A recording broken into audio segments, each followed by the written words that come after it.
So one of the most common challenges that we see with project-based or service-based businesses that are outgrowing their entry-level systems combined with spreadsheets are, number one, lack of visibility into how they're performing with the project. So as a project-based business grows, so do the complexity of their projects.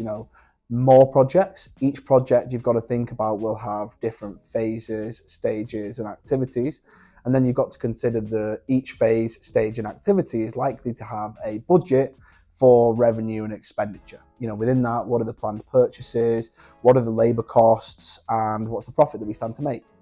And with those entry-level systems that aren't necessarily real time, or if you've got data on spreadsheets, your project manager is using his own spreadsheet over here where he's tracking costs, and you've got the finance manager over here where they're also tracking costs as well.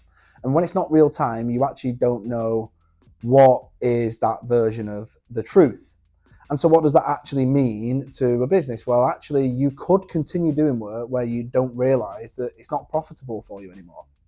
People are placing purchase orders for materials that you might not have budgeted for.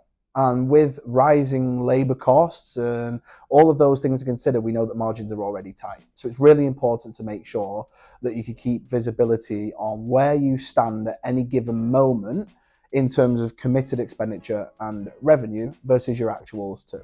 Okay, that's one consideration. So understanding where we're at any given moment instead of waiting until the end of the month and being reactive to the issues instead of preventing them. That's a common thing that we see.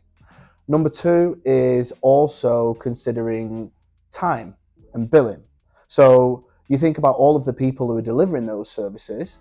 Well, how much time have they spent on that job for that project? And if you can't correctly collate the time, input the time into the system, how do you know that you're correctly billing for the amount of work that you've also delivered? So when we look at implementing a new finance system or a new ERP system for these kind of businesses, there are a few things that we want to make sure that we consider.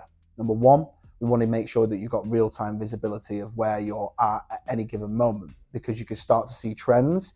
You can understand where you're profitable and where you're not. And if you really need to, yes, you might take a hit at this stage, but can we regain that further down the project? Or is there a way that we could course correct to make sure that we stay profitable at this different stage? So that's quite key. The other aspect is making sure that we have the right approvals in place.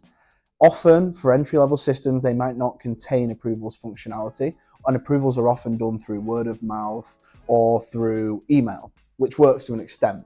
But as you get busier, you get bottlenecks and you don't actually know what's gone out for approval and who's responsible for approving it.